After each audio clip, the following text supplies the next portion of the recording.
Coba ayo diangen-angen, ditafakuri. Mengapa dulu setelah sejarah Sayyidina Ali dibunuh oleh kaum Khawarij, ajaran ini terkesan disembunyikan? Mengapa? Akhirnya kita sebagai umat sangat susah mencari kebenaran yang sejati. Mengapa? Dan itu kan tidak lepas dari kehendak Allah. Jangan mandang manusianya yang terkesan menyembunyikan, jangan. Dengan bahasa kalam Allah yang memakai kalam isyarah, bagaimana keadaan hati kaum? Masihkah tetap menolak? Gusti Allah nggawe alasan ku cek gak sampean salahno. Oke, nek alasamu gak paham sebab isyarah, sekarang tak ubah secara terang-terangan. Ojo enak-enak, jangan enak-enak. Kita itu mendapatkan keterangan tentang dinul haq, urusan perjalanan ruhaniyah menuju makrifat Allah, itu terang-terangan dan mudah dipaham. Di balik itu semuanya tidak ada sesuatu yang menjeritkan.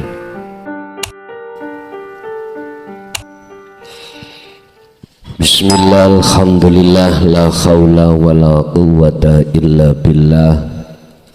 Asyhadu an la ilaha illallah wa asyhadu anna muhammadan abduhu wa rasuluh.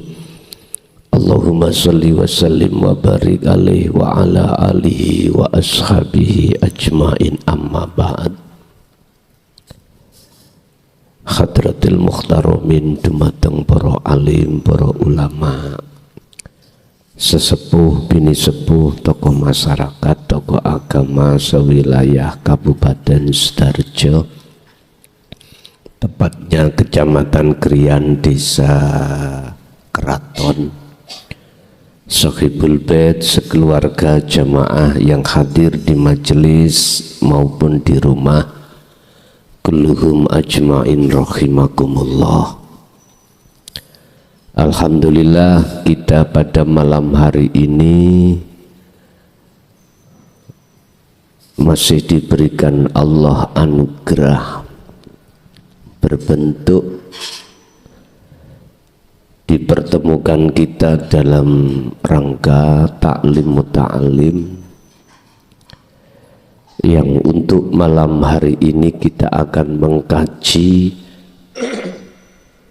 tentang ilmu tasawuf atau ilmu tauhid, yang materinya adalah mengapa banyak hati manusia iku membatu iku keras, atos. Apa sebab banyak hati manusia itu membatu atau keras, padahal awalnya tidak begitu. Awalnya hati kita sebagai manusia ketika saat tinggalkan alam nukot goib menuju alam dunia, hati kita lunak alias gembuk, sehingga kita waktu kecil begitu lahir nggak ada permintaan,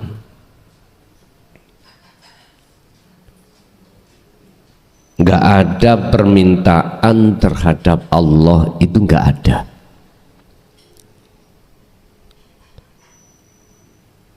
Dia menerima keadaan apapun, walaupun mohon maaf jasad kita gak jangkep, gak normal. Ada toh kadang Seseorang lahir nggak punya kaki, nggak punya hidung, nggak punya telinga, ada, tapi tidak pernah protes. Lahir pun tidak dibawai apa-apa, alias mudo blejet, ya gak protes. Ketika saat hal itu kita walaupun diam, nikmatul imdad dan nikmatul ijad Allah siapkan. Kebutuhan apa yang dibutuhkan kita saat lahir itu Allah sudah cukupkan kepada kita. Bahkan sebelum kita lahir sudah disiapkan Allah berupa ASI, dan kelangsungan hidup disiapkan Allah lewat Bapak Ibu oleh gawe dapat pekerjaan, ibu melayani. Nah, itu bentuk pelayanan Allah. Itulah nikmatul ijad dan nikmatul imdad. Khususnya nikmatul imdad di mana Allah bertanggung jawab atas kelangsungan kehidupan setiap diri manusia. Tapi ketika saat kita mengenal dunia, Bapak Ibu, beda sudah. Hati kemalan protes, mendongkol saat ketika nggak ada kecocokan apa yang diberikan Allah miturut sifat basariah kita sebagai manusia. Mengapa demikian? Bahkan itu tidak hanya berbulan-bulan, bahkan bertahun-tahun. Sehingga dengan begitu menjadikan hati kita itu membatu. Alasan pertama mengapa banyak manusia hatinya membatu, pertama karena menolak tentang ajaran untuk menggemburkan hati.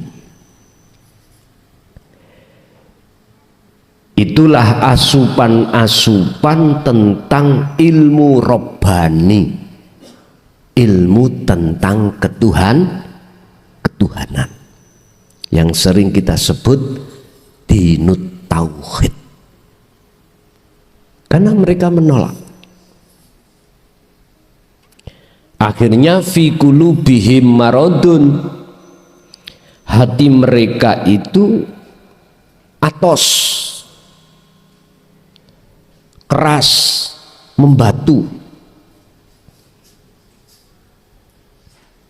karena menolak. Apa akibatnya ketika saat diri manusia hatinya menolak tentang asupan-asupan yang bersifatkan robbani? Robbani itu ilmu ketuhanan, hidangan-hidangan yang ada kaitannya dengan ketuhanan kita tolak. Apa akibatnya? Khatamallahu ala qulubihim, Allah mengeraskan hati itu, atau bahasa lain Allah mengunci hati seseorang terhadap hidayah yang bersifatkan robbani. Persoalan kita itu menolak itu berbagai macam sebab. Pertama, pertama yang menurut pengalaman saya selama hampir 24 tahun, karena sok alim. Miturut pandangan umum ngeten pertanyaan, Gus, saya ini nggak pernah sholat. Ya, saya ini tiap hari mabuk. Iya. Pertama, apakah saya salah berbuat seperti ini? Untung sing teko mboten wedok, Pak. Arek lanang luru celana niku ngarep bedah-bedah pun.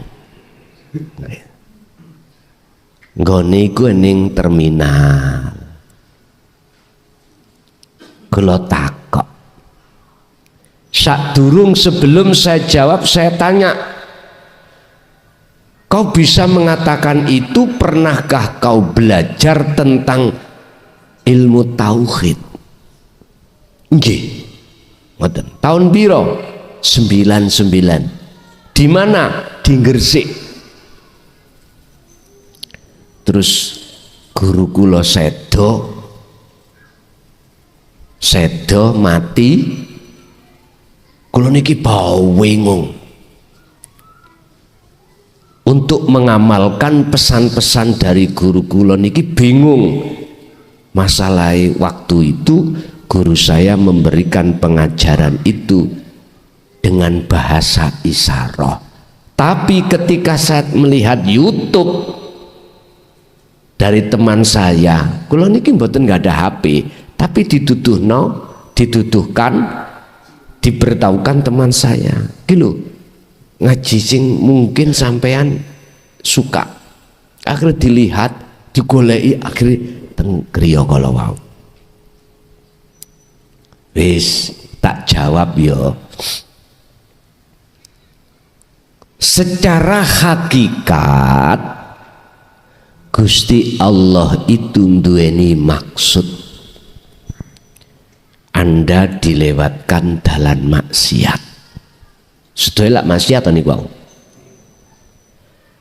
Kalau betul-betul hatimu ini wajahtu wajhiya, no problem.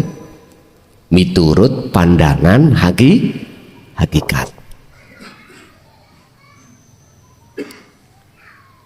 Diuber Pak kula niki. Pertanyaan kula diuber. Berhubung jawaban kula diuber. Berhubung saya selok nanggone kriyan, besok kapan disambung. Tapi tak weni jawaban dua pertanyaan. Siji, kalau betul-betul hatimu itu sudah tidak mengakui kalau dirimu yang melakukan, justru dalam hatimu itu yakin karena hentakan dari hidup di dalam dirimu yaitu Allah, gak salah. Tapi ojo dirungokno wong syariat. Kok dilono ustad gendeng.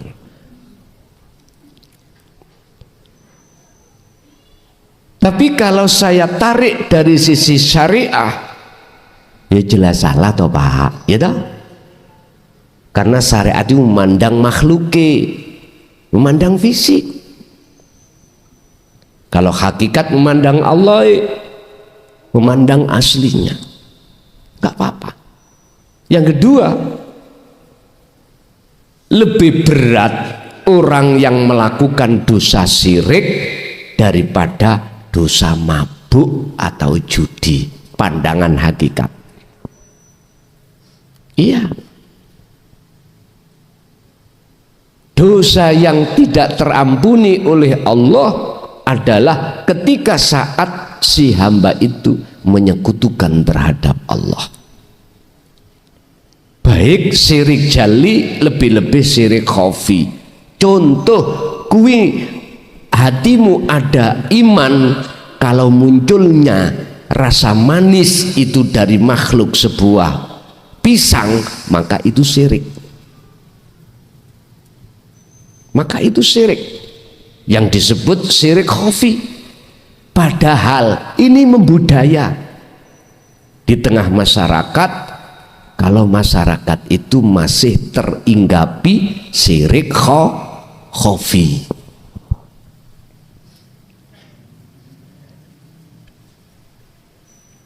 Dari arah sinilah saya mengatakan bahwasanya dosa yang kau lakukan secara jasmani pasti Allah ampuni.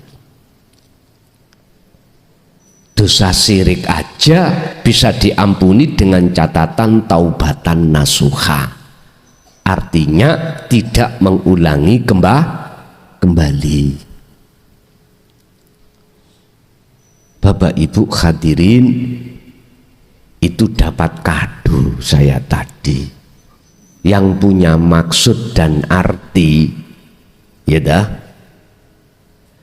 Jikalau jenengan sementara waktu diperlakukan Allah jasadmu maksiat, tolong ruhaniyahmu, hatimu, pandanglah selalu Allah. Nanti ada waktunya jenengan iki secara jasmani tinggalkan itu. Seiring berjalannya dzikir, otomatis nanti akan Allah tata ruhaniyahmu juga jasmaniyahmu, nanti ketata sendiri. Ingat, perbandingan tatkala jenengan laku maksiat kok ndadekno hatimu iku mang madhep nang Gusti Allah, sehingga kau tidak ada muncul rasa perilaku takabur, iku luwih apik daripada dirimu melakukan taat tapi hatimu merasa lebih apik daripada orang lain. Itu berarti kula mboten salah nggih laku ngeten iki. Sik ta hakikate yo gak salah, ning syariate tetep salah. Wis sampean jabarno dhewe. Bon. Mengapa hati manusia itu kok membatu? Pertama, karena menolak ajaran tentang asupan robbaniyah, ajaran tauhid, ajaran ilmu kaweruh. Sebab mohon maaf, kalau hati sudah berani menolak ajaran tersebut, maka hati kita ruhaniyah ini wa yastahibbunal hayatad dunya, pasti digiring terhadap nafsu dalam diri kita untuk lebih condong hati ini beriman pada selain Allah yang disebut masyiwallah, seperti pisang tadi. Padahal nyun sewu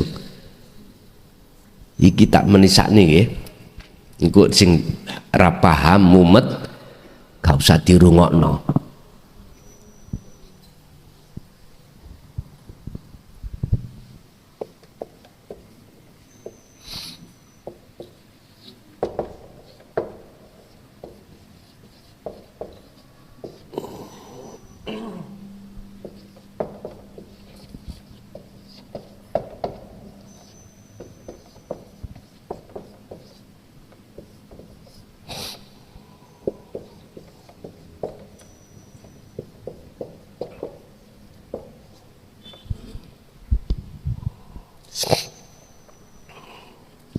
Berhubung iki bahas robani, aku gak bahas jasad, bahas roh langsung.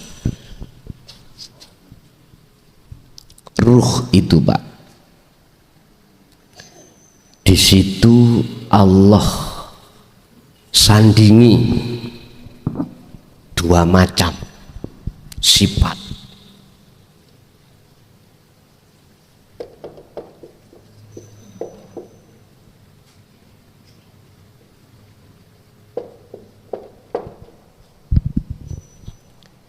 Siji sifat basariyah, loro basiroh. Basariyah iku ditempati nafsu sing ngajak ati jenengan lali nang Allah. Carane apa? Ditiupkanlah dalam dada jenengan, yaitu hati ruhaniyah ini, supaya kita beriman pada selain Allah. Artinya contoh, kita dipaksa beriman munculnya rasa manis itu dari pisang, karena faktane kalau tidak makan pisang tidak terasa manis. Fakta realita bener mangge? Bener wis. Ini yang banyak hati manusia itu terjebak.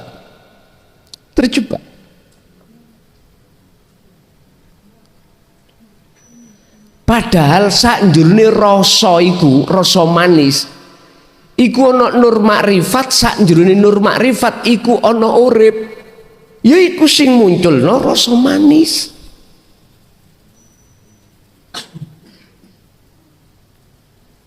Buktine ndi? Wong niku mesti takok dalile ndi? Innallaha sak temene Gusti Allah ala kulli syai'in ing atase saben-saben suci iku muhitun nglimputi sapa Allah. Sesungguhnya wujude Allah itu selalu melimputi atas segala hal apapun, termasuk contohnya pisang.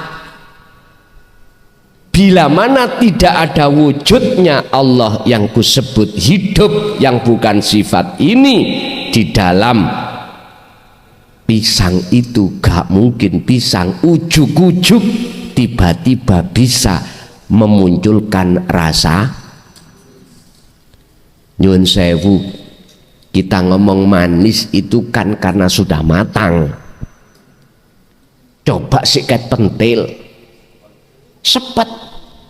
Kok iso sepet dadi mah? Prosesnya bagaimana itu? Siapa yang memproses? Apakah pisang itu yang memproses? Bukan.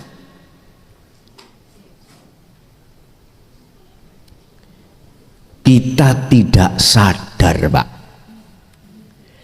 kalau di dalam dan di luar makhluk itu ada wujudnya Allah. Mengapa kita nggak sadar? Karena menolak ajaran yang memberikan petunjuk hati kita untuk kepada kebenaran itu. Kita tolak. Mengapa kita tolak? Karena kita sok merasa alim, merasa luweh apik daripada orang lain. Itu persoalannya. Akhirnya menjadi hati yang atos, hati yang membatu. Ini Pak persoalannya. Padahal sudah ditetapkan di dalam wahyu bahwasanya ruhaniyah ini sengaja aku sandingi sifat basariyah semata-mata. Apakah ruhaniyah ini betul-betul berjalan di atas jalanku atau jalan nafsu? Ternyata proses kita, Pak, berjalan di atas jalan nafsu. Sholat aja karena nafsu, zakat, puasa, haji, apapun sih karena nafsu. Karena dia tidak tahu proses. Di dalam diri ruh itu ada iman, ada rasa. Itu akan muncul di dalam hati jenengan manakala sudah mau untuk menerima tauhid la ilaha illa anta. Baru buka sudah. Kalau sudah buka, maka di dalam rasa itu ada cahaya nur makrifat. Artinya nur makrifat akan jatuh dan dinyalakan Allah di dalam jagatnya hati jenengan manakala jenengan sudah dzikir rasa. Kalau belum nggak bisa. Bagaimana mungkin genset akan bisa mengeluarkan setrum? Lah wong minyak zaitun ini solare ora diisi. Setateren kaya apa oglengen solare nek ora enek ya mak upluk dibaleni maneh ya mak upluk tuas pegel jenengan. Minyak zaitunnya ditolak, tapi minyak zaitun diterima, dimasukkan diesel genset deukleng wong uduk akhirnya menghasilkan satu putaran pada frekuensi yang telah ditentukan sehingga dinamo itu akan mengeluarkan AC DC, setrum AC setrum DC akhirnya disalurkan ning kabel, dikasihlah lampu, akhirnya menyala. Wong Islam kalau tidak mengenal dzikir rasa, sirul asror, mohal hatinya itu Allah menyalakan cahaya makrifat, mohal. Ora iso alias mohal itu gak mungkin, miturut sistem itu begitu, gak boleh, harus lampu akan menyala manakala dialiri setrum, entah setrum AC entah setrum DC. Ngerti AC DC Pak? Nek AC ku bolak balik, nek DC ora bolak balik, satu arah. Sing ngerti elektro mantuk-mantuk, sing gak ngerti ndelomong. Yes, begitulah kira-kira Bapak Ibu. Kalau dzikir rasa iki mang sudah terjadi pada hati jenengan, sudah dipastikan Allah akan menyalakan nur makrifat dalam hati jenengan. Ketika nur makrifat menyala, maka sifat basariah di dalam hati jenengan buyar, terusir. Akhirnya yang nyata iku wujude Allah, bukan wujudnya selain Allah. Wantem Gusti Allah lewat bojone rewel guyu ya santai ae. Karena jenengan tembus Allah di situ. Gusti Allah lucu, uring-uring aku sebab aku gak nyekel duit. Dimana apa? Anak iki sekolah-sekolah. Jenengan guyang guyu. Ittaqullah haitsuma kunta, kata Rasul. Pegangan itu terus, pasti kok akan datang. Apa sing dibutuhno nikmatul imdad, kebutuhan-kebutuhan. Berhubung manusia itu tidak ada di situ, mesti isine ati khawatir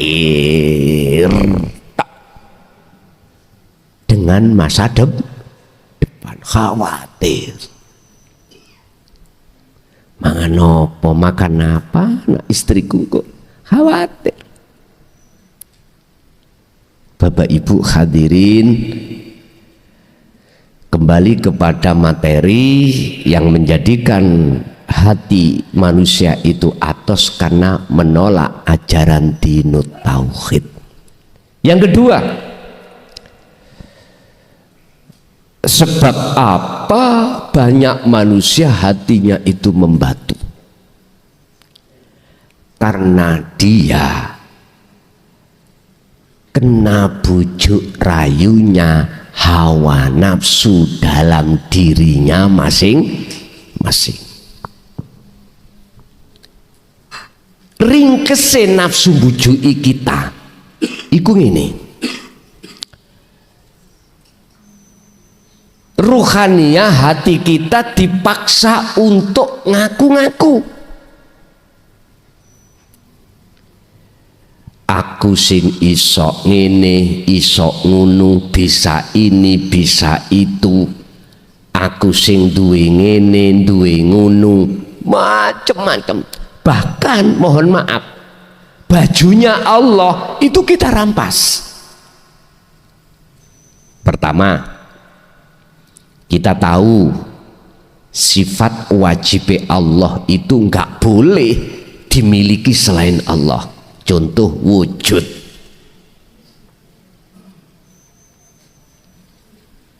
Dalam hati kita dipaksa oleh nafsu, kita harus merasa diri kita wujud. Bukti ini realita. Ono. Disoteng CCTV, lu wajahku toh, aku. Nyun sewu dulur, ilmu tauhid iku ojo kok padu dengan ilmu syariat. Ojo kok terima dengan teori syariat. Orang masuk. Nyatane wujud. Lah, ilmu syariat dah. Sekarang tak tanya. Asalnya kamu wujud apa enggak? Enggak. Diwujudkan siapa? Sing wujud sopo? Allah. Oke. Pantaskah kau merasa punya sifat wujud? Ojo mekengkang bohong. Wong nek duweni sifat wujud wajib gak boleh dia itu fana. Nyatane fana. Terus sing wujudno sampean sapa? Allah. Ya. Saiki aku takon.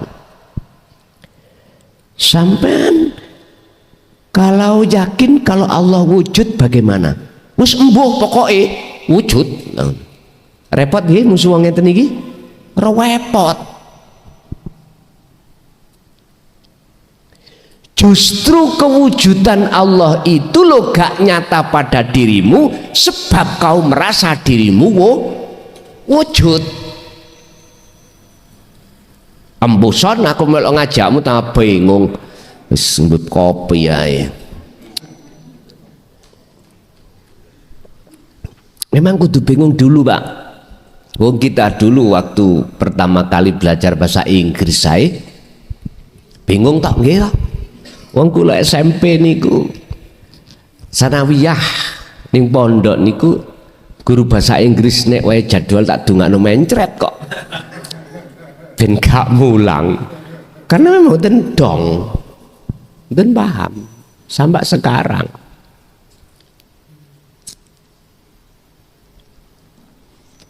Pun rapopo. Tapi ojo ditolak. Nek sampean tolak ya iku mau ndadekno atos. Nek sampean simpen makalah keterangan ini, nanti suatu saat jenengan butuhaken. Baru kita karpe.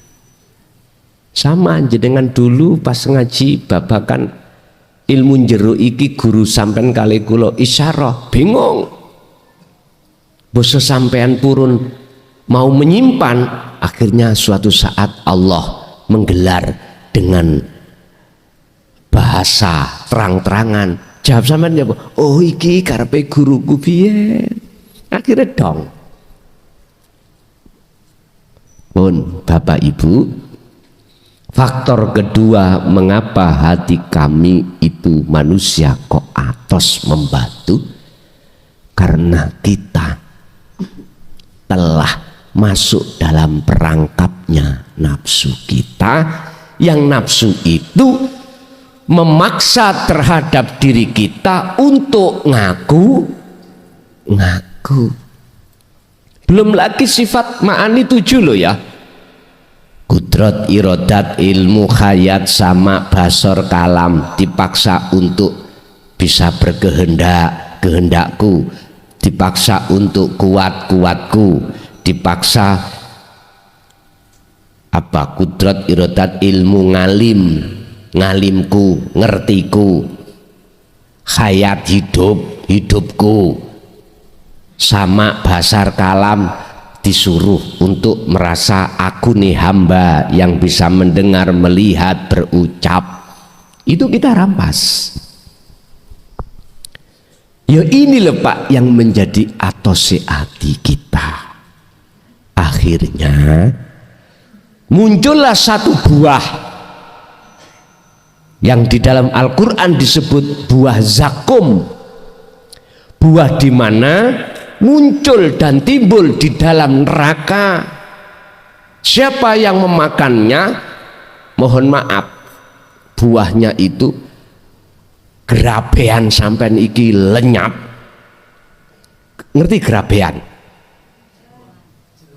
Jeroan, ya ususe, ya paru-paru nih, kabeh iki logrok seperti timah yang mendidih di sampai ombe. Ya apa rasanya? Timah yang mendidih nih lho Pak. Mendidihnya bukan 100 derajat, ribuan derajat. Itulah disebut buah zakum. Apa maksudnya? Itulah hasud, riya, takabur, dan lain sebagainya. Akhirnya kitalah yang dimaksud Allah. Sebagian besar manusia itu dalam kerugian yang amat besar, sengsara yang amat besar. Siapa mereka? Mereka yang tidak beriman pada kebenaran dan menerima kebenaran itu. Yang kedua, dia selalu nuruti bisikane hawa nafsu. Sekarang solusinya, bagaimana caranya hati kami yang asalnya membatu sehingga menjadi lunak itu bagaimana? Kebalikan keterangan itu dijawab di dalam surat Az-Zumar 17:18. Alladzina yastami'unal qaula. Jadilah kau golongan orang yang mendengarkan, menerima ajaran ilmu kaweruh ini, ajaran tauhid ini. Satu. Kedua, wayat tabiuna aksanahu, ikuti dengan benar. Ikuti, amalkanlah. Ringkese cara ngamalke. Segala hal apa yang terjadi pada diri jenengan, ojo munculno keakuanmu yang merasa melakukan. Tetapkanlah, munculkan keakuannya Allah dalam dirimu yang melakukan, yang memiliki, yang melakukan, yang menguasai, dan lain sebagainya. Udah itu aja. Nanti lama kelamaan Allah akan menyalakan nur makrifat dalam hatimu, sekalipun jasadmu itu ahli maksiat. Tetap terus kumandangkan zikir tersebut. Nanti ada waktunya, tatkala rohaniyahmu itu sudah menyala cahaya makrifat, maka husnul a'mali nataiju husnil ahwal min qalbin zahidin. Dengan sendirinya jasadmu akan terbangun. Percaya nggak percaya, buktikan.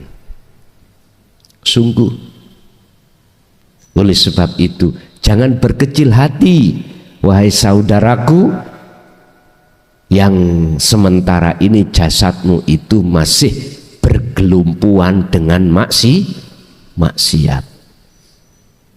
Terus zikir itu kumandangkan.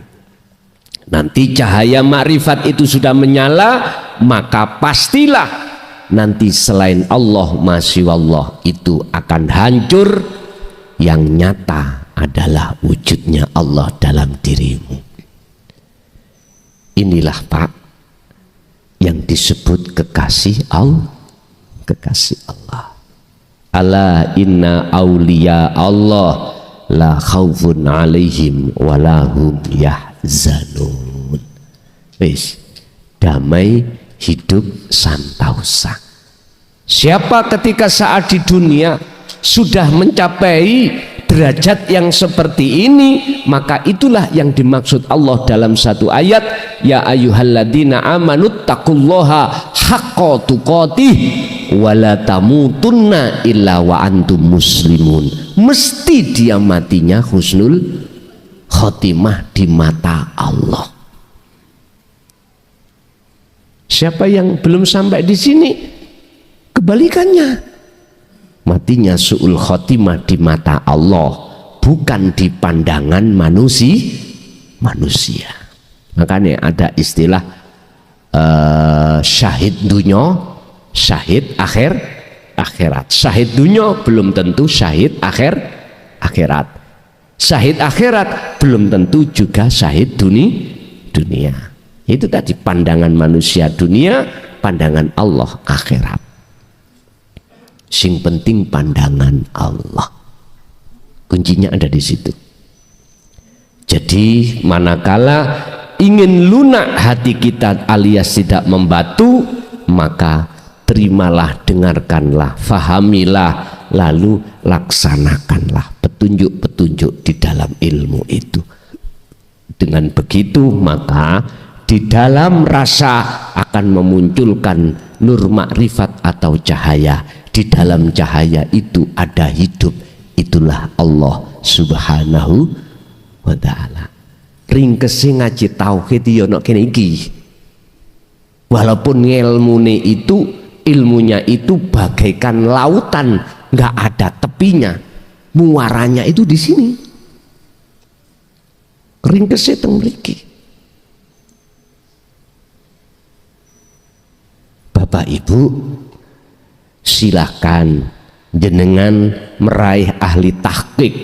Ahli tahqiq itu ahli ilmu tauhid yang tidak ada batasnya, silahkan.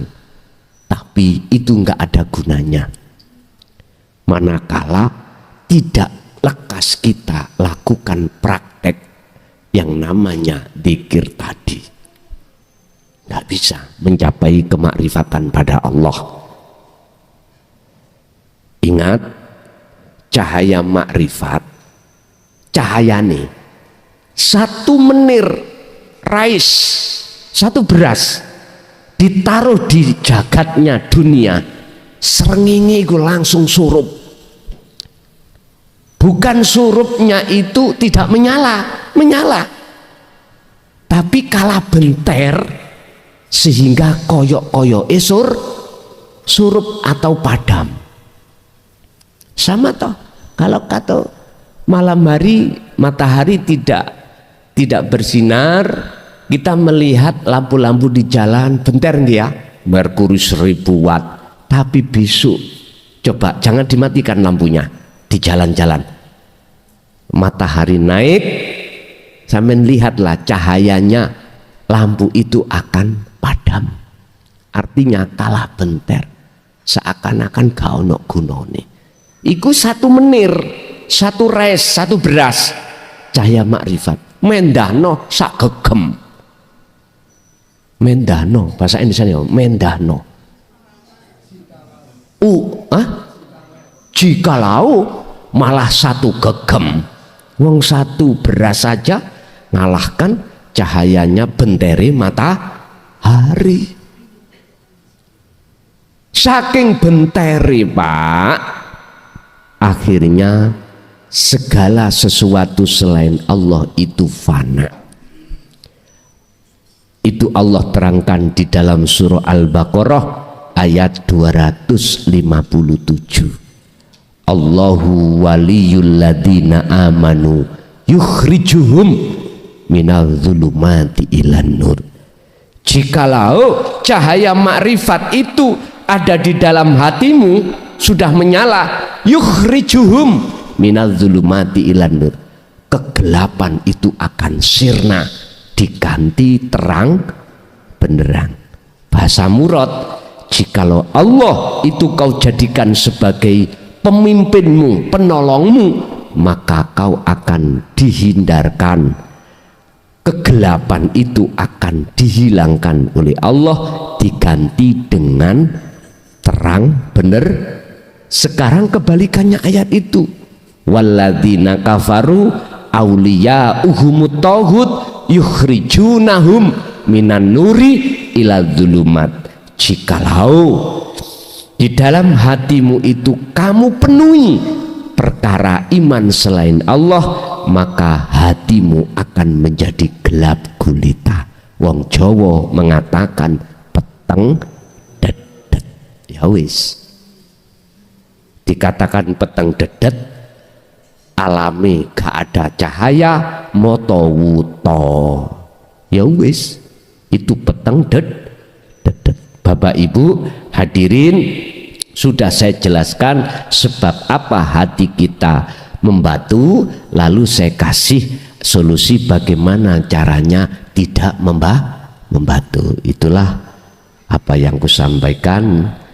Yang disampaikan ini tadi barangkali ada yang kurang paham atau di situ kok yo sik ngelu, monggo barangkali ada yang ingin bertanya, kami persilakan.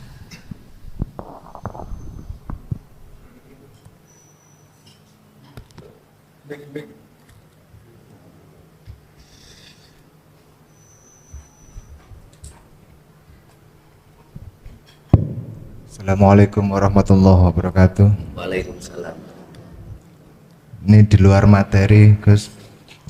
Tatkala Allah memperdengarkan dan memperlihatkan firman-Nya yang tertuang di dalam surat Ibrahim ayat 46. Bumi niki bergetar. Napa niki wonten hubungane kalian kalam panjenengan? Ada apa di tahun 2025? Ingkang nomor kali, secara mutasyabihah padang mahsyar niku napa? Matur sembah nuwun. Assalamualaikum warahmatullahi wabarakatuh. Waalaikumsalam warahmatullahi wabarakatuh. Tolong jangan memandang wahyu itu datangnya dari lesan saya. Jangan. Tolong lihatlah datangnya dari Allah. Kalau jenengan memandangnya dari Allah, maka tak benarkan.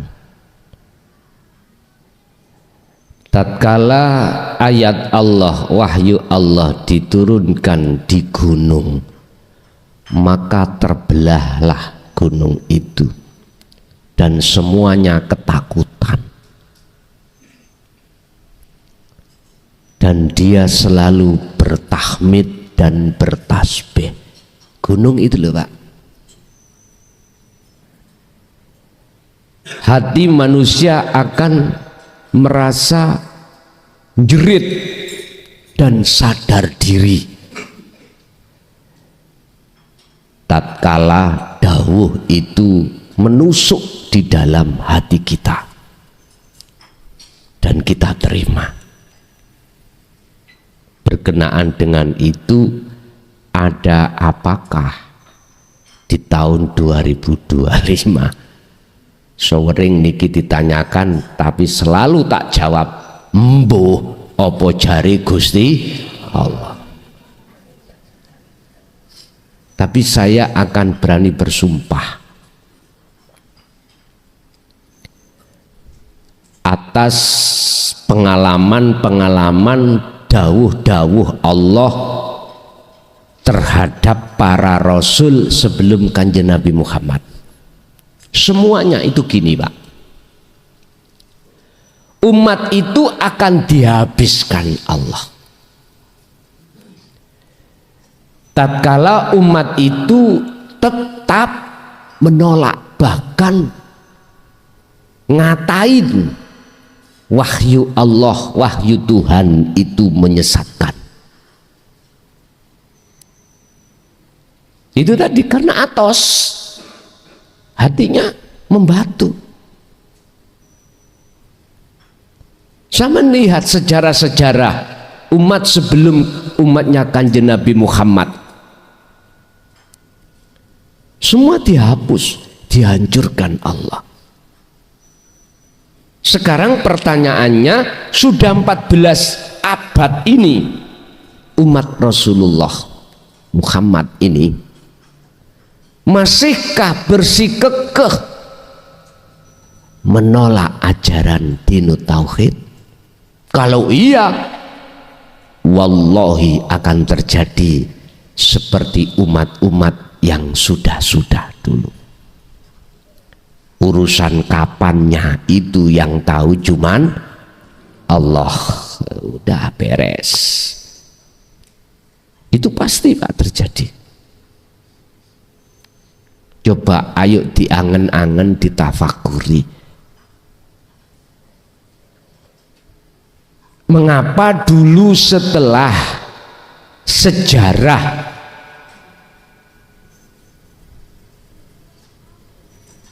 Sayyidina Ali dibunuh oleh kaum Khawarij, ajaran ini terkesan disembunyikan? Mengapa? Akhirnya kita sebagai umat sangat susah mencari kebenaran yang sejati. Mengapa? Dan itu kan tidak lepas dari kehendak Allah. Jangan mandang manusianya yang terkesan menyembunyikan, jangan.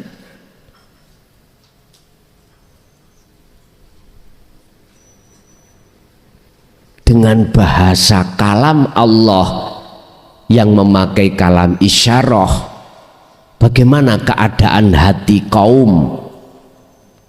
Masihkah tetap menolak?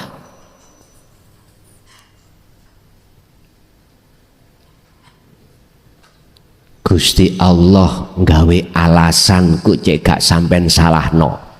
Oke, nek alasamu gak paham sebab isyarah, sekarang tak ubah secara terang-terangan. Ojo enak-enak, jangan enak-enak. Kita itu mendapatkan keterangan tentang dinul haq, urusan perjalanan ruhaniyah menuju makrifat Allah, itu terang-terangan dan mudah dipaham. Di balik itu semuanya tidak ada sesuatu yang menjeritkan. Apa menjeritkan? Menakutkan. Lah, Allah sampun ngomong ini, sok sampai niku bantai. Wah, mbiyen niku mboten paham isyarah. Oke. Sekarang tak datangkan keterangan yang menjadikan dirimu itu paham. Kalau sudah ini disampaikan,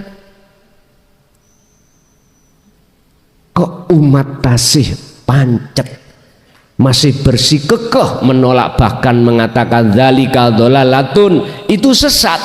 Tinggal tunggu waktu. Wa ahlaknahum, dan kuhancurkan mereka itu dengan caraku sendiri.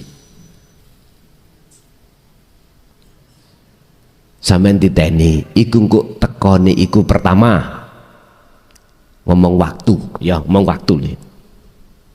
Waktu jenengan iki istirahat.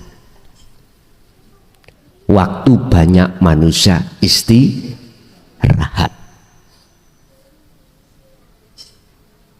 Akhirnya lalai. Kapan waktu istirahat? Bisa malam, bisa habis subuh.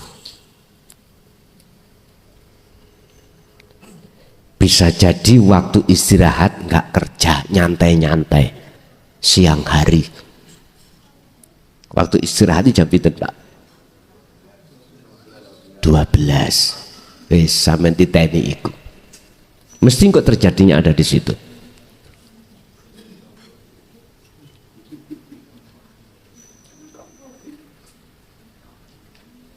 Makanya saya sering katakan wa anibu ila rabbikum wa aslimu lahu min qabli ayatiyakumul adab. Sisa umur kita ini tinggal berapa tahun kita tidak tahu. Lekaslah,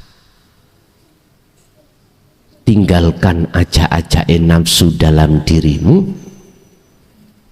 dan larilah, kembalilah pada ajak-ajaknya Tuhanmu. Udah itu. Sugiyo koyo opo urusan bondo, bukuro koyo opo urusan pangkat, akeo koyo opo sing menghormat dan memuja dirimu, itu justru tidak ada guna dan manfaat bagi dirimu di mata Tuhanmu. Nggak ada guna. Tatkala waktu yang pasti itu terjadi. Udah. Qad khasiral ladzina kadzdzabu biliqa'illah.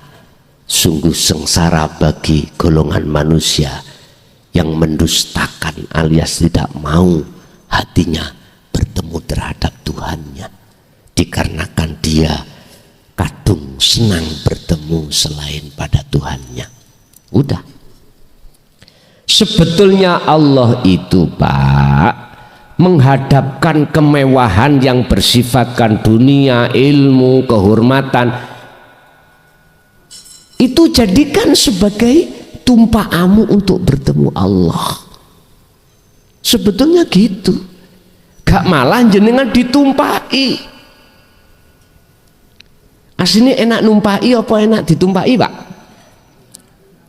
Halo? Enak numpahi toh? Aslinya ngoten. Kefahaman sampean aja ngeres lho ya. Aja ngeres. Walaupun seakan-akan ada indikasi ngeres. Enak nyetir katimbang disetir. Setiren babakan urusan dunia. Ojo, janganlah kau yang disetir urusan dunia. Sebab kalau kita yang disetir kita akan diperbudak. Kalau dunia yang sampean setir maka Anda tidak akan diperbudak, justru jenengan akan memperbudak menggunakan fasilitas itu untuk bertemu Allah. Jadi benar Pak, tatkala wahyu itu diturunkan ke gunung akan pecah, maksudnya di situ adalah hati yang bisa menerima hal ini. Wis cara bulu kudu itu mengkorok karena kesadaran sudah tertanam di dalam hati kita masing-masing. Kalau urusan 2025 ya wis takoo Allah di dalam hati sampean piyambak wae ngoten nggih. Nggih. Ada lagi? Padang Maksar. Pertanyaan kedua. Oh, pertanyaannya loro. Padang Maksar. Mutasabihah Padang Maksar. Oh, ngoten. Ngeten, Pak. Padang Maskar. Maskar. Apa? Padang Maksar. Itu tidak jauh dengan Oro-Oro Maksar. Ya. Memang secara syariati itu tempat berkumpulnya seluruh manusia yang akan menghadapi satu perhitungan yang disebut yaumil hisab. hari perhitungan.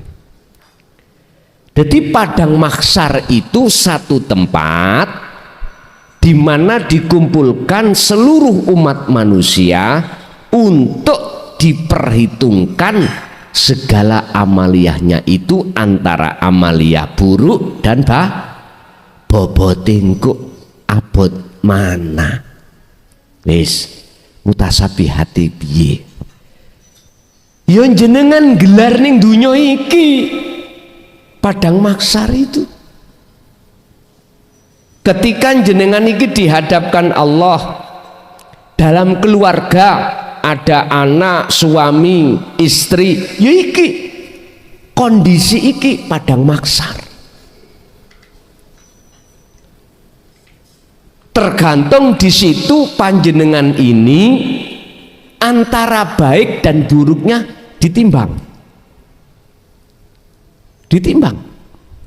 Mana yang disebut baik, mana yang disebut buruk. Nyun sewu. Kalau dikumpulkan di padang mahsyar di sini dengan tujuan penghisapan, dihitung. Kalau jenengan iku wis gak ngaku-ngaku wekku, gak ngaku-ngaku, tidak mengaku-ngaku hambane iku mang iso ini iso itu, bagaimana Anda ini akan dihitung? Enggak ada. Munculnya sebab musabab dihitung karena kita merasa diri kita yang melakukan. Kalau tidak, yaitu kebaikan. Contoh sholat. Kalau sholat ini jenengan tetap masih Anda aku, munculnya sholat teko dirimu, maka jelek timbangane. Zakat, puasa, haji jadi jelek miturut pandangan Allah. Berarti timbangane iki mang jelek kabeh, jelek semuanya, ditambah laku ibadah sing tidak murni. Mak belek. Jadi yang kanan gak ono api iblas, ketika dilebokno timbangane di kiri jomplang, Pak. Jadi padang mahsyar itu ya kondisi ini. Jenengan di tempat kerja yaitu padang mahsyari. Atau boleh saya katakan padang mahsyar itu adalah sikon. Kondisi di mana jenengan ini menghadapi masa itu, waktu, apakah waktu dalam hati jenengan itu mingkol bin zahidin, hati yang condong pada Allahnya yang segala-galanya, ataukah hati jenengan di situ condong pada makhluknya, keakuan diri sebagai makhluk yang melakukan. Ya ini hakikatnya mutasabihati padang mahsyar.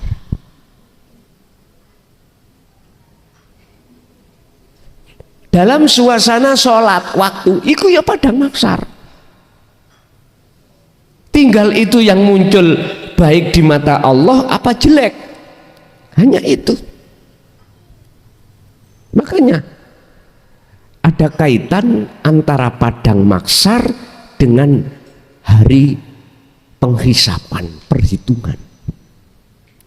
Akan dihitung manakala jenengan merasa diri Anda yang melakukan, dan tidak akan dihitung alias bighairi hisab manakala dalam hatimu tidak merasa dirimu yang melakukan, justru Allahnya yang melakukan. Wis. Kata Rasul, golongan yang seperti ini kalbarki, langsung seperti kilat. Jadi malaikat Ridwan iku wis gak takon tiketmu apa iso mlebu rene, mboten takon. Ngomongi mek ngene, udkhuluha bisalamin aminin. Monggo Mlebet sampean pilih. Bisalamin aminin, dengan perjalanan yang selamat santausa. Nyun sewu, kita pernah mendengarkan makalah sing sapa wonge korban sapi suk numpak sapi. Sapa sing kurban wedhus suk numpak wedhus. Ya semandar sapine gak mencret. Ingat Pak, korban itu sampai buka dalam surat Maidah ayat 27. Kurban yang diterima itu adalah kurban manakala innama yataqabbalullahu minal muttaqin, didasari hati yang bertakwa.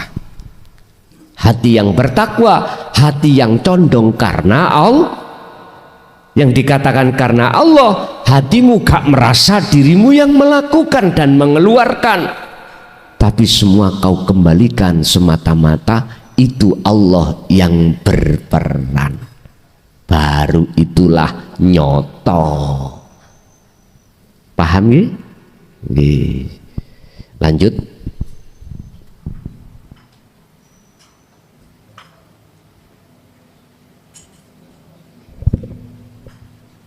Assalamualaikum warahmatullahi wabarakatuh. Mohon maaf Gus, ini juga di luar materi. Di dalam ilmu hakikat ada dua Quran. Yang pertama Al-Quran Karim dan Al-Quran Qadim. Nah, untuk membacanya Al-Quran Qadim Al-Quran Karim dan Al-Quran Qadim. Nah, untuk membacanya Al-Quran Qadim ini untuk sepundi. Assalamualaikum warahmatullahi wabarakatuh. Waalaikumsalam warahmatullahi wabarakatuh. Wahyu Allah itu ada yang tertulis disebut Al-Quranul Karim. Umat Islam ya, ada wahyu Allah yang tercipta berupa isi dunia.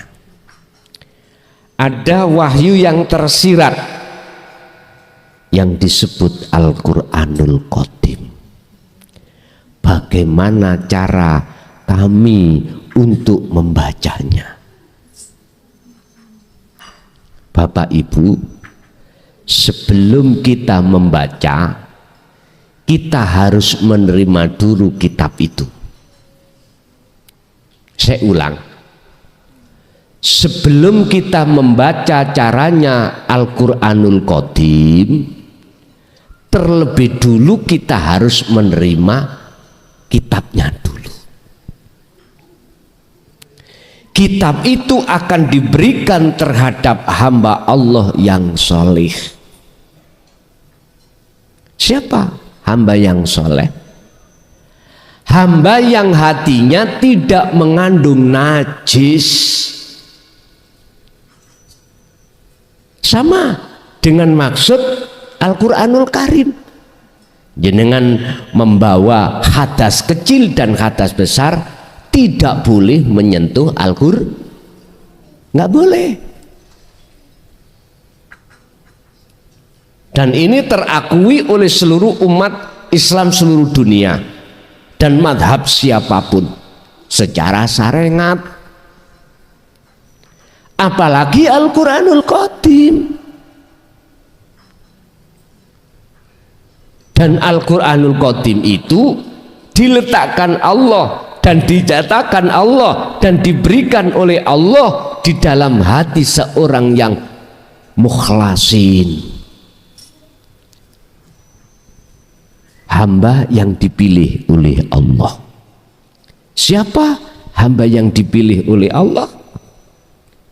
Merekalah yang tidak hanya mendengarkan dan menerima ajaran tauhid, dan juga dia itu beriman. Mereka tidak hanya beriman saja, tapi juga wa'amilus sholihah, melakukan tindakan-tindakan menyatakan zikir untuk menuju bertemu Allah, sekaligus membersihkan najis-najisnya hati. baru Al-Quranul Qadim itu akan bisa jenengan baca karena sudah diterima. Terus carane maca kaya apa? Bapak Ibu, jasad iki duweni mata yang namanya ainul basariyah kanggo maca alam dunia ini, kanggo bersaksi melihat sesama makhluk. Tapi ingat, roh hati juga dikasih Allah mata, namanya ainul basirah. Ini khusus untuk membaca, melihat, bersaksi terhadap Allah wujudnya, khusus artinya melihat, beriman. Untuk bisa melihat, beriman wujudnya Allah, otomatis jenengan ini dilewatkan Allah lewat wahyu-wahyunya yang disebut Al-Quranul Qadim. Berarti cara mocone jenengan iki dengan iman atau rasa, baru ketemu. Sebab itu tanpa tinulis ning iso diwaca, carane maca yo ambek rasa ning ati sampean. Contoh nih, iya gedang pisang waktu belum masak itu rasanya sepet.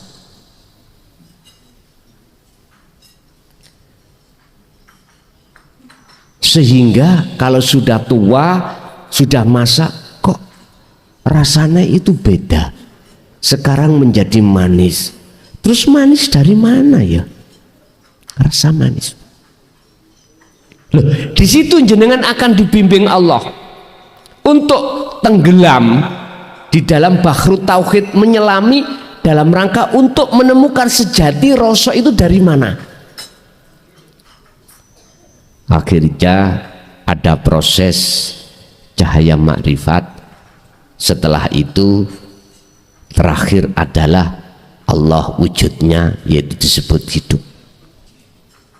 Nah, ini caranya baca. Nanti di situ, Pak. Akhirnya ketika saat ditampilkan ayat-ayat yang bersifatkan tertulis atau tercipta, langsung sampai bisa weruh makna mutasabihatnya.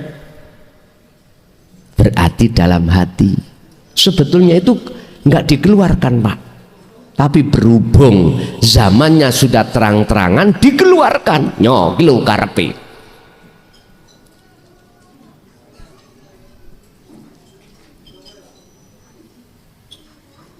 Akhirnya umat ini banyak yang dong atau paham. Oh iya. Nah selanjutnya ya buktikan kefahaman itu dalam bentuk wa amilus sholihah. Dengan bentuk ruhaniyahmu harus selalu berzikir dan berzikir. Itu Pak ya caranya membaca Al-Quranul Qadim dengan rasa. Rasa itu iman. Lah iman yang manakah yang bisa membaca isi daripada Al-Quranul Qadim? Iman yang sudah ihsan, iman yang sudah benar. Iman yang sudah benar, Rasulullah katakan anta budallaha ka'annaka lahu taro. Jadi kuwi bisa nerombol di dalam diri makhluk wujudnya Allah itu. Jadi wis gak ada penghalang. Jikalau tidak bisa kau melihat wujudnya Allah, fa ilam taro, ya mongko seakan-akan dalam hatimu ada rasa selalu dilihat oleh Allah, lihat oleh Allah begitu. Nggih. Lanjut.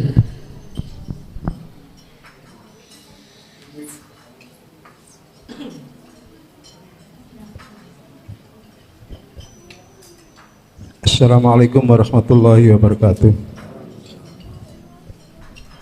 ingkang badhe kula tanggetaken mekaten Gus. Dunia itu haram bagi ahli akhirat. Akhirat haram bagi ahli dunia. Dunia dan akhirat haram bagi ahlillah. Mekaten. Ahlillah. Lap. Ahlillah. Oh, ahlillah itu. Sampun. Sing sapa wonge mlebu surgane Dajjal, mongko haram dia masuk surganya Allah. Siapa yang masuk di nerakanya Dajjal, itu tertanda dia berhak masuk surganya Allah. Dunia haram bagi ahli syuhud. Akhirat haram bagi ahli hijab. Keduanya haram bagi ahlillah. Maksudnya bagaimana? Ngeten Pak. Ahli syuhud itu mengapa dikatakan haram? Karena dia sudah tahu kalau dunia itu, mohon maaf, sifatnya nipu. Tahu sudah. Makanya gak mungkin dia akan mau untuk masuk di dalam perkara-perkara bersifatkan dunia. Walaupun secara jasmani tenggelam di dalam dunia, ruhaniyahnya itu hanya tenggelam di dalam akhirat. Karena sudah nggak ada penghalang. Beda dengan ahli hijab. Haram akhiratnya. Karena apa? Dia terhijab, akhirnya nggak bisa masuk ke alam akhirat. Sehingga dunia ini menjadi kuburan ahli hijab. Tapi tidak menjadi kuburan ahli syuhud. Tidak. Karena barzahnya sudah roboh, penghalangnya sudah roboh. Sama halnya gini, tidak mengenal orang yang matanya tidak buta, jalannya terang, dia nggak nyampe di sini, nggak mengenal. Dia pasti bisa sampai di sini. Habis itu tidak mengenal, dia akan tersesat di jalan sampai ke rumah kembali nanti.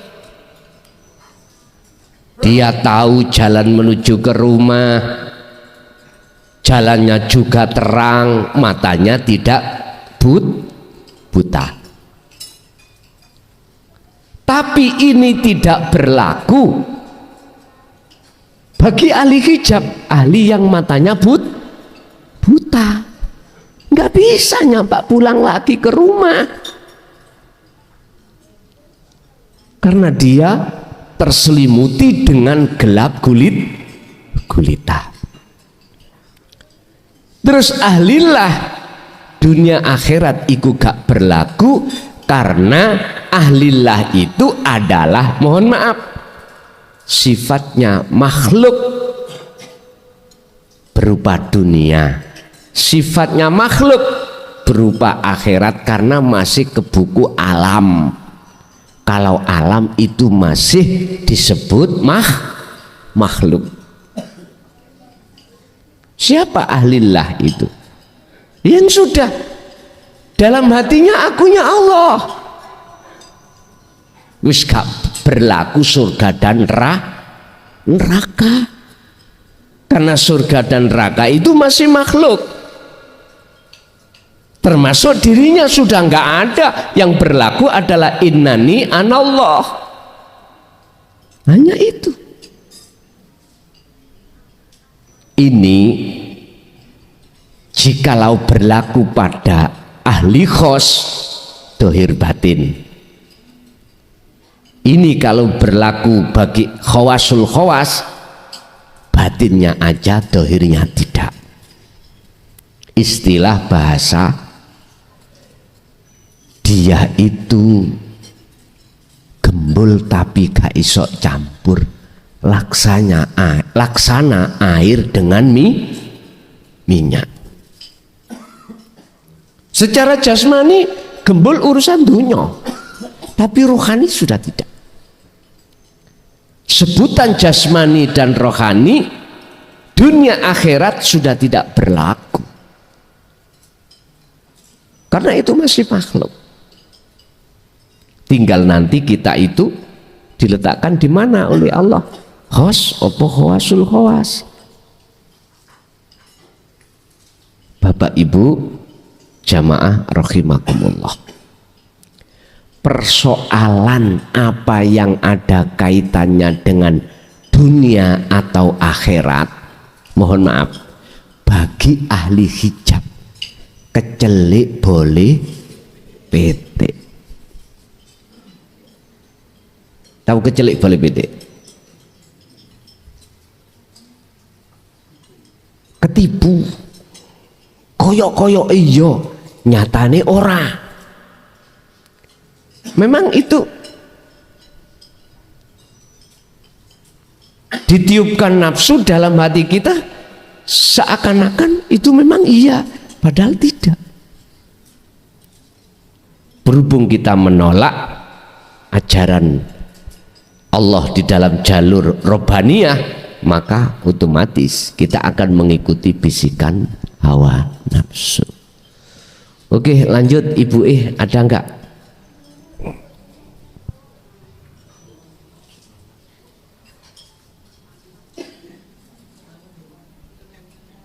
Mboten enten. Nggih pun. Mungkin di belakang ada, di luar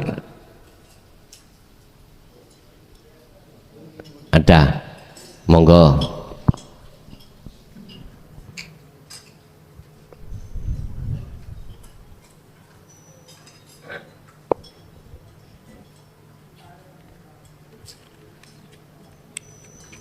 Assalamualaikum warahmatullahi wabarakatuh.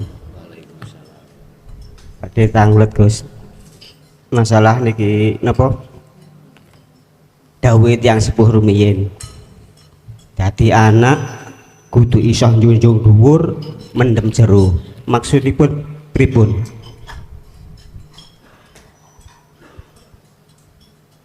Terhadap tiyang sepuh niku lho, dadi anak kudu iso njunjung dhuwur terhadap orang tua, mendem jero. Ngeten.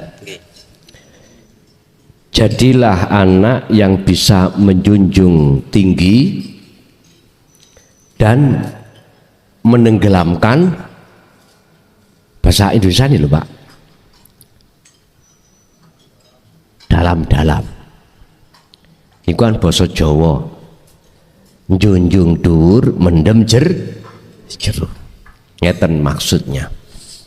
Sebetulnya itu semuanya kinayah. Apa yang dimaksud kebenaran yang telah Allah ajarkan terhadap generasi per generasi harus selalu jenengan kumandangkan. Bahasa orang tua itu bahasa minangka pangeran katon. Berarti pengajaran yang di jalur dinu tauhid sampai kapanpun harus sampai kibarkan. Artinya sampai kibarkan dilakoni. Lah mendem jero bukan perkara kesalahan orang tua, bukan. Perkara-perkara batil itu harus sampai tenggelamkan. Idfin mendemo siro wujudaka ing eksistensi Anda, rasa pengakuan Anda, wujud Anda sebagai makhluk fil ardil humuli ing dalam bumi humul. Itu tadi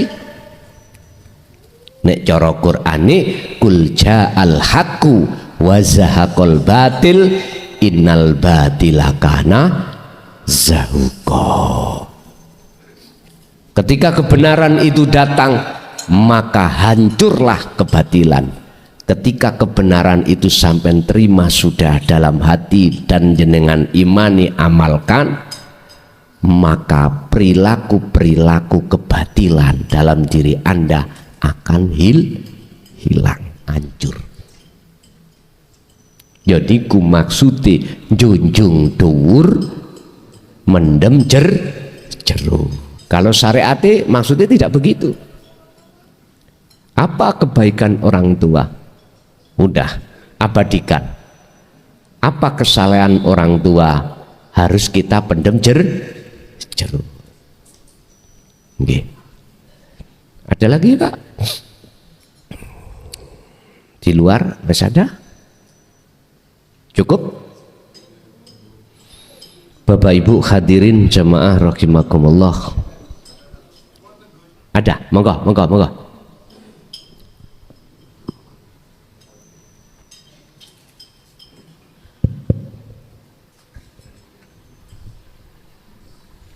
Assalamualaikum warahmatullahi wabarakatuh. Waalaikumsalam. Gus, dari Tanglet. Nggih. Kula nate diwejangi ngelakono sing becik, sesuk bakal ketemu Buddha Asta Sedoso. Maksudnya napa niki? Lakonono dhewe, Lakonono sing becik, sesuk bakal ketemu Buddha Asta Sedoso. Duda Asta Sedoso.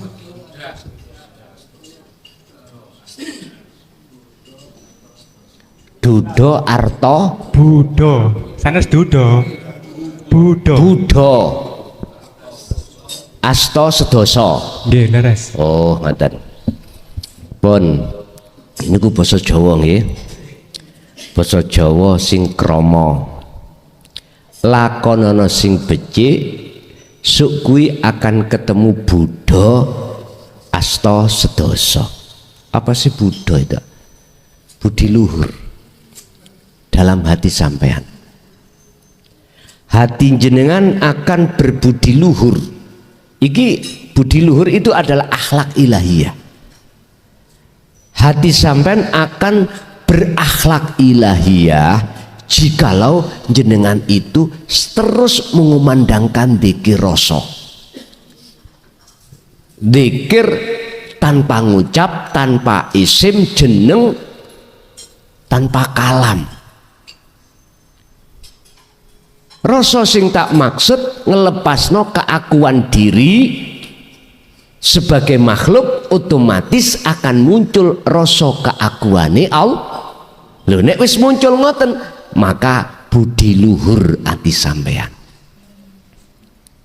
Asta iku tangan, sedoso 10. Artinya, mohon maaf, di dalam diri kita